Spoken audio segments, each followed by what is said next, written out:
Hey, what's up, everybody? Welcome, man. Welcome to Beyond Classic Rock.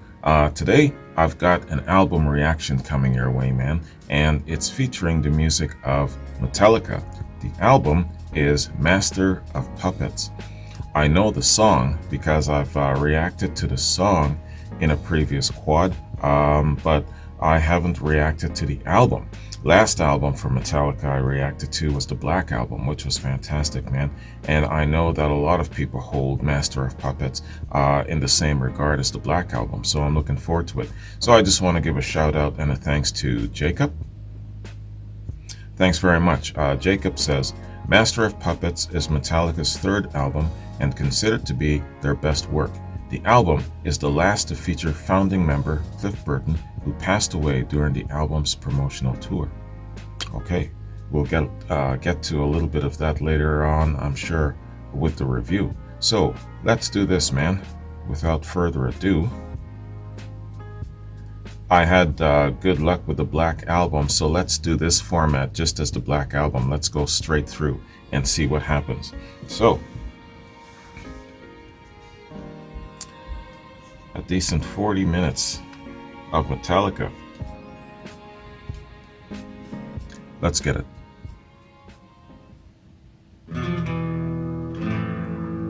Cheers to you.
great start.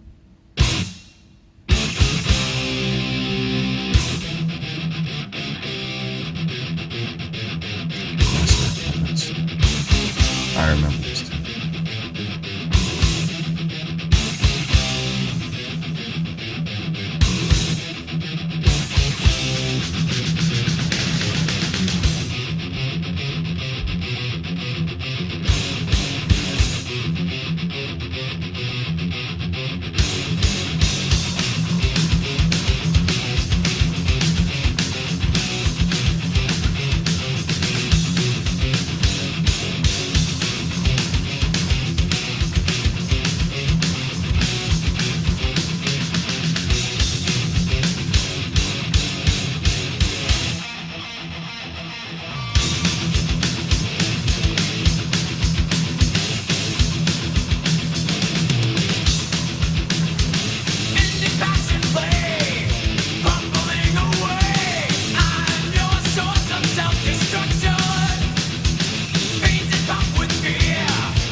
Yeah, I remember this song.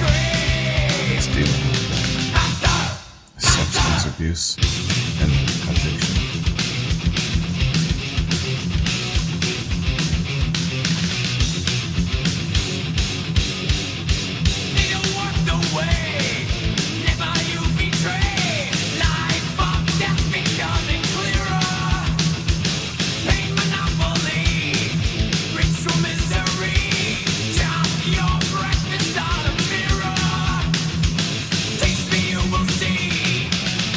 All you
Why the laughter in the end? Is he being mocked for being so weak and being a subject and a puppet for abuse? Maybe.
It's obviously about someone who's lost their way, trying to find their way back, mainly to sanity, but they're being hindered.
someone just can't find their way out of the madness that they're in. They can't find an exit. Seems like they're beyond help.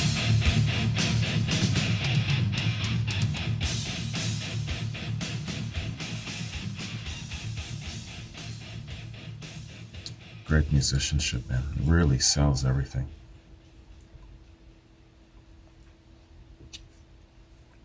Forgot the vocal's name. I like the fact that he's got great clarity. Despite all of the boom going on around him, I totally understand every word.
So he's telling like a bit of a story. He was forced to kill at some point, and so they said that okay, he's insane, and now he's in a sanatorium being abused.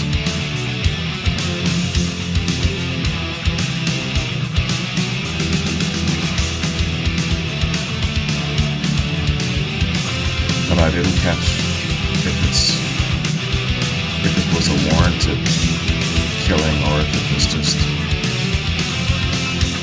insanity.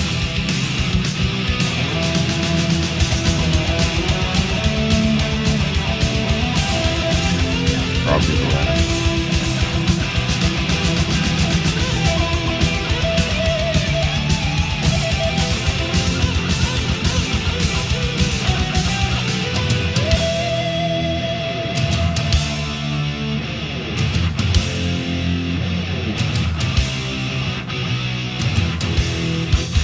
For a while I thought that sanatorium kind of meant just the world that we're living in right now, the society that we exist in. But I think it was actually about a mental assault.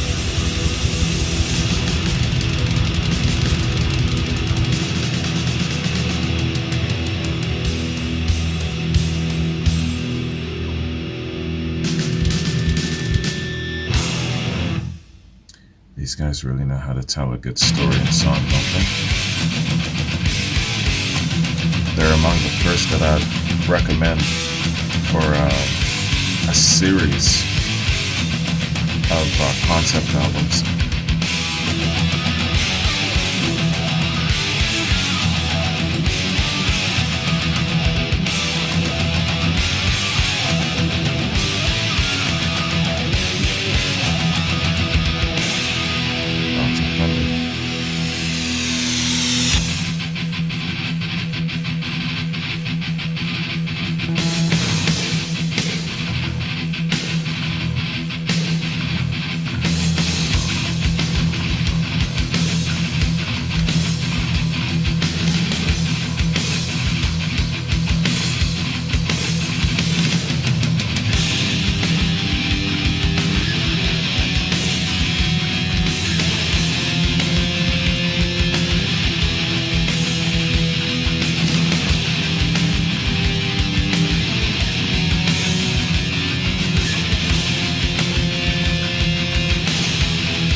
There's a lot of content in this. Wow.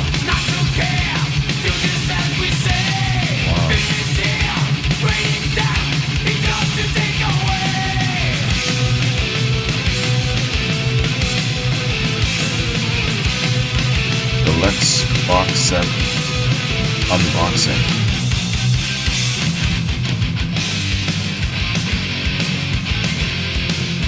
Back to the front, you will do what I say. When I say back to the front, you will die. When I say you must die, back to the front. You coward, you servant, you blind man. Barking a machine gun fire does nothing to me now. Sounding of the clock that ticks, get used to it somehow. It's a good idea, whoever made this video.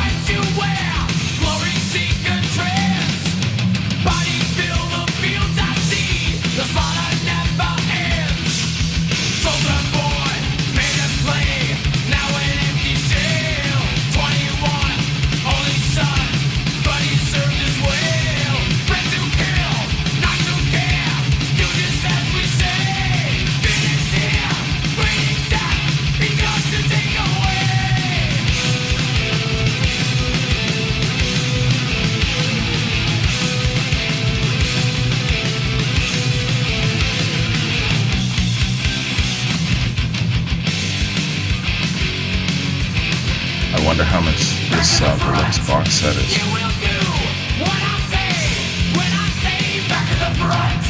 You will die when I say you must die back to the front. You coward, you servant, you blind man.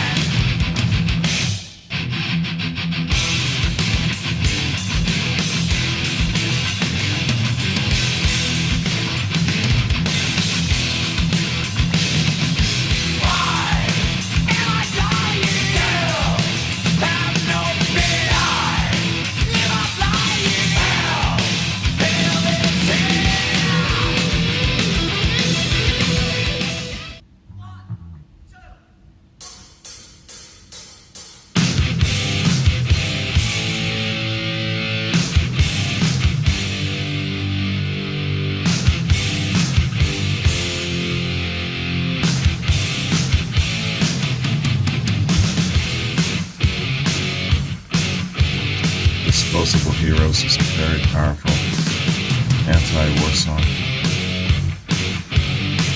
A lot of soldiers can relate.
Prophets and swindlers.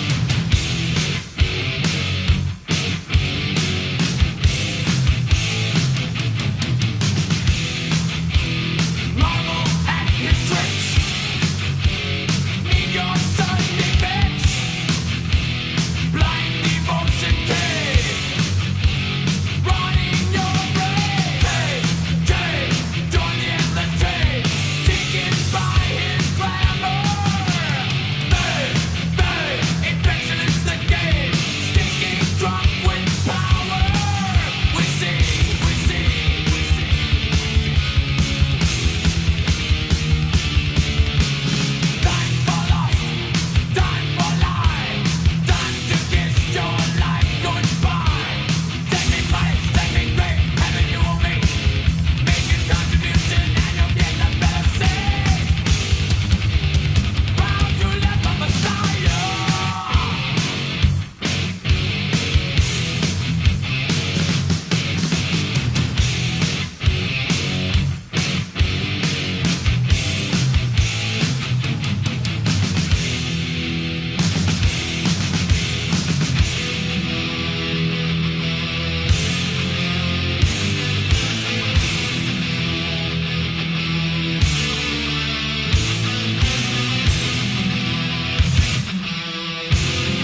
tell you. For $5,000, I'll connect you to your lost loved one. People still paying money for that shit. Can you believe it?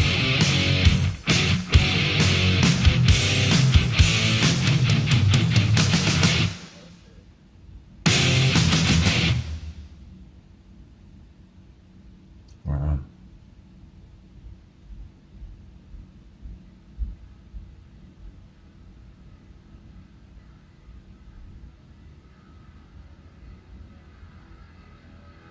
This is Orion. Instrumental.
Wonder if there were ever lyrics to this tune. It feels like there's a story being told, or should be.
tracks like this, and it would be very well received. The musicianship is awesome. It's tight.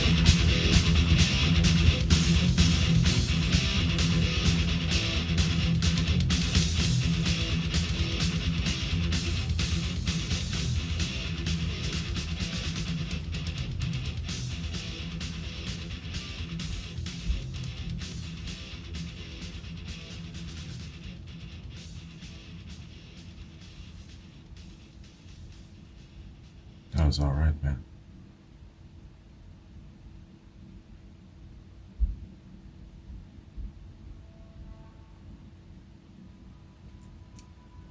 Damage Inc. Last track.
think they're singing out against the system that we live in.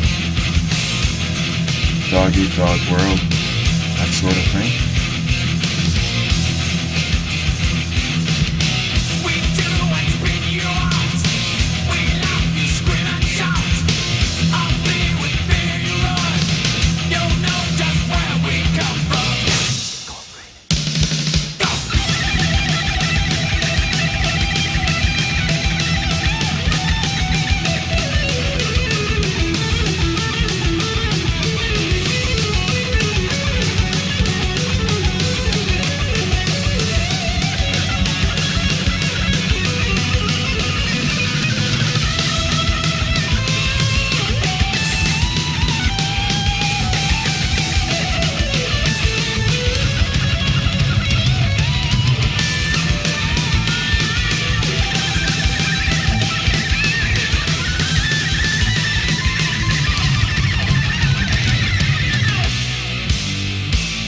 kick-ass, isn't it?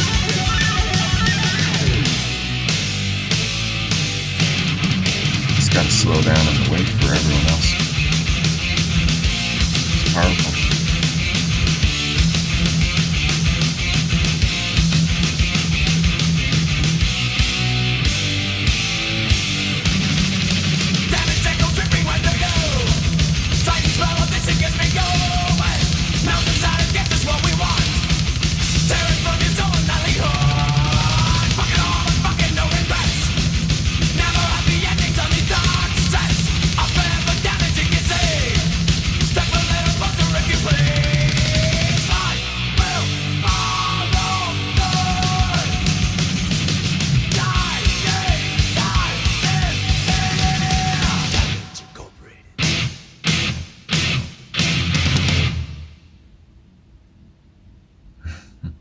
All right, man. These guys have a lot to say about our current state of existence as a society, don't they? Everything from the struggles within to anti-war to all kinds of topics, man. Mental issues, addiction, they are not hindered by any subject matter, and they will definitely let you know what they think about it. I really dig that about a rock band. I really dig that being able to use the platform of classic rock to just go anywhere you want to go and to express yourself the way you want. I've often said that the platform of classic rock really allows the artist to just, reach further where it comes to what they want to express than probably any other genre of music. It doesn't seem that it's as restrictive, and I really dig that, you know. So the concept album element, man, from a classic rock artist is something that I'm totally down for, because that is one of the best ways of expression. Let me tell you, these guys, man, if I had the power, I would order them to give me like 10 concept albums in a row, and then I'd be satisfied. I'd leave them alone after that. But they're lucky I don't have that power. All right, that's Metallica, y'all. Fantastic piece of work, great instrumentation, great musicianship, so many solos in there. You got the bass solo, you got all kinds of stuff going on, and the clarity of delivery. I can understand every single thing the lead singer is singing, even though he sings fast as hell, and sometimes I gotta really focus to follow. At least it's clear, and that's what I like when it comes to my rock music. So let's call this the end of side 1 and side 2 of this excellent album, Master of Puppets. And when I come back, let's do a quick review. See you in the review. Peace. Okay, everybody, let's do a quick review, man. Check out some background information about Master of Puppets, see what was happening in Metallica's life at the time, the inspiration for the album, things that I might have missed that will probably be covered here, and all of that sort of stuff, man. So the background behind the music is just as intriguing as the music itself most of the time. Master of Puppets. Master of Puppets is the third studio album by American heavy metal band Metallica, released March 3rd, 1986 by Elektra Records. Recorded in Denmark at Sweet Silence Studios with producer Flemming Rasmussen. It was the band's last album to feature bassist Cliff Burton, who died in a bus accident in Sweden during the album's promotional tour. I remember that, yeah, I believe he was crushed, wasn't he? Sad way to go, man. Sudden and sad. I wonder what caused the roll. Was it a patch of black ice, speed, black ice, or was there something else like crosswinds? If I don't find it here, find the answer here, let me know. All of you who are Metallica fans, you'll know. The album's artwork, designed by Metallica and Peter Mensch, and painted by Don Brodgam, depicts a cemetery field of white crosses tethered to strings, manipulated by a pair of hands in a clouded, blood-reddened sky, with a fiery orange glow on the horizon. Instead of releasing a single or video in advance of the album's release, Metallica embarked on a 5-month American tour in support of Ozzy Osbourne. The European leg was cancelled after Burton's death in September of '86, and the band returned home to audition a new bassist. Master of Puppets peaked at number 29 on the Billboard 200 and received widespread acclaim from critics who praised its musical and political lyrics. It's widely considered one of the best and greatest and most influential thrash metal albums of all time, and is credited with consolidating the American thrash metal scene. It was certified 6 times platinum by the RIAA in 2003 for shipping 6 million copies to the US, and was later certified 6 times platinum by Music Canada and platinum by the BPI. In 2015, Master of Puppets became the first metal recording to be selected by the Library of Congress for preservation in the National Recording Registry for being culturally, historically, or aesthetically significant. It's not only their musicianship here, it's what they had to say in the content of the body of the songs. There you are. Fantastic accomplishment if you do nothing else, and of course they went on to do other great things. Tour and Burton's death. Okay. Metallica opted for extensive touring instead of releasing a single or video to promote their album. The Damage Inc. tour began in March of '86, and the band spent March to August touring as the opening act for Ozzy Osbourne in the US, the first tour Metallica played to arena-sized audiences. During soundchecks, the group played riffs from Osbourne's previous band Black Sabbath, which Osbourne perceived as mockery. Really, Ozzy? How in the hell can you perceive that as being mockery? Some people. Ulrich, however, stated that Metallica was honored to play with Osbourne, who treated the band well on the tour. Metallica was noted by the media for their excessive drinking habit while touring and earned the nickname Alcoholica. The band members occasionally even wore satirical t-shirts reading Alcoholica drank 'em all. They've got a collective sense of humor. The band usually played a 45-minute set, often followed by an encore. According to Ulrich, the audiences in bigger cities were already familiar with Metallica's music, unlike in the smaller towns they visited.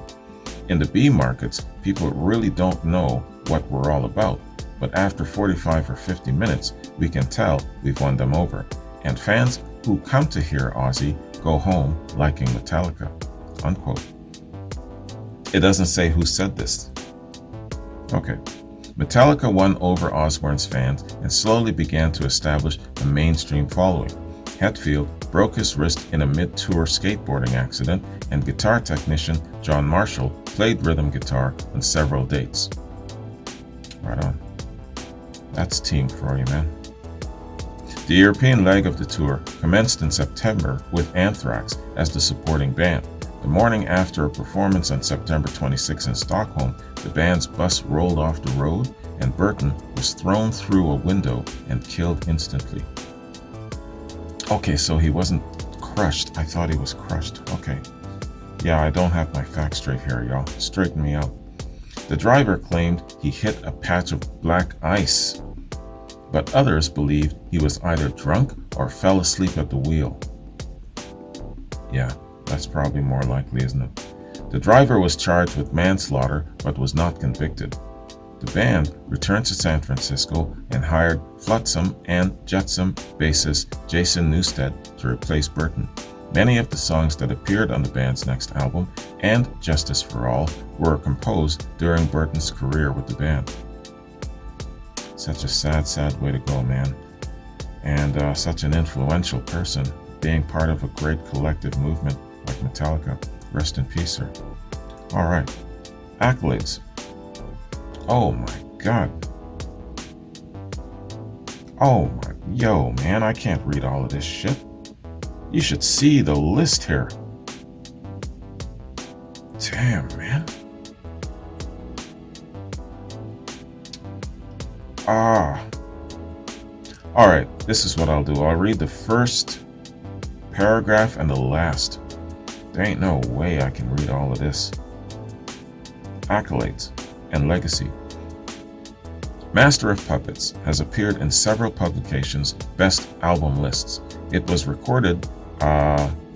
ranked number 167 on the list of Rolling Stone's 500 greatest albums of all time, maintaining the rating in a 2012 revised list, and upgraded to number 97 in a 2020 revised list.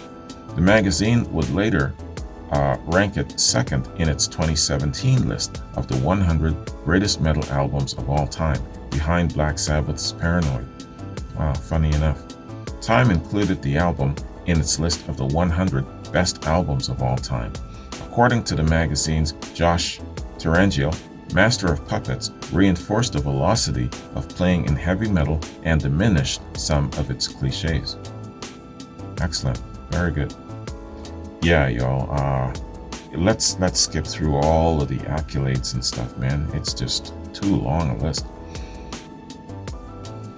Way too long. Yeah, okay. Let's read this last part. It's a long ass part too. It's like 4 paragraphs in one. All right, let's read it.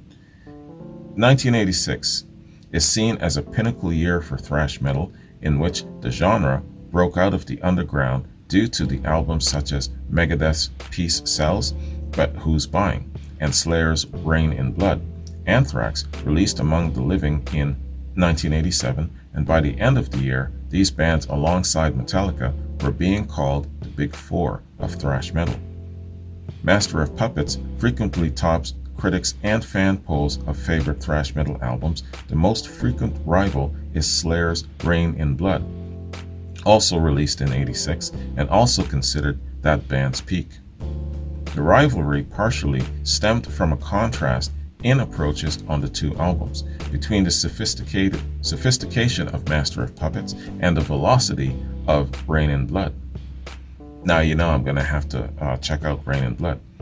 Histories of the band tend to position Ride the Lightning, Master of Puppets, and Justice for All as a trilogy over the course of which the band's music progressively matured and became more sophisticated.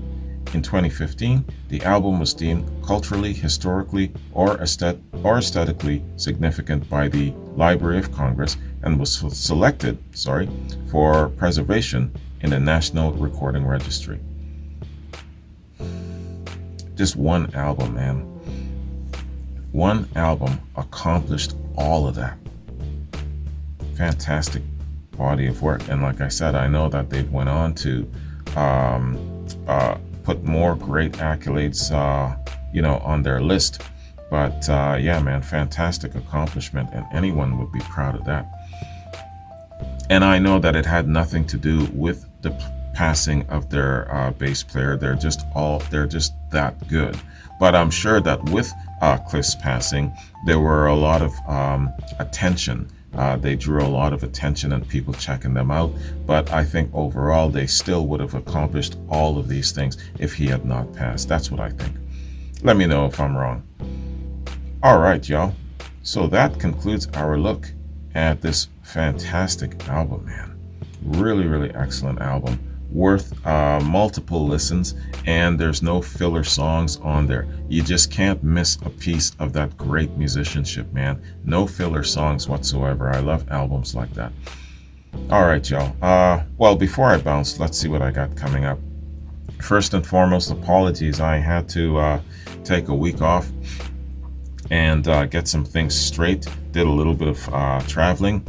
I hooked up and connected with a former military buddy who I hadn't seen for 30 years. I actually, to be honest with you, I didn't know if he was actually alive. And so sometimes I stop myself from looking up military buddies only to find that they've passed, So it was really pleasant to know that he was still around, and finally got to see him. Richard, cheers to you. All right. So what I got coming up. Robert Pete Maurice voiceover Got reactions. I've got a hit up for you. I know voiceover is a lad, so you four lads.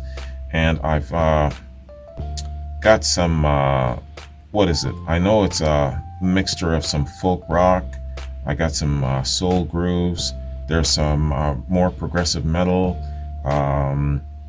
and stuff like that coming up. So always a really, really cool mix on this platform, man. Anyways, this was excellent. Jacob, thank you very much again. Appreciate it. And everyone, I hope you enjoyed this, man. I really dig this album, and I'll definitely give it a few more listens down the road. Anyways, you guys have yourselves a good one. Take care, be safe, and I'll see you tomorrow. Peace.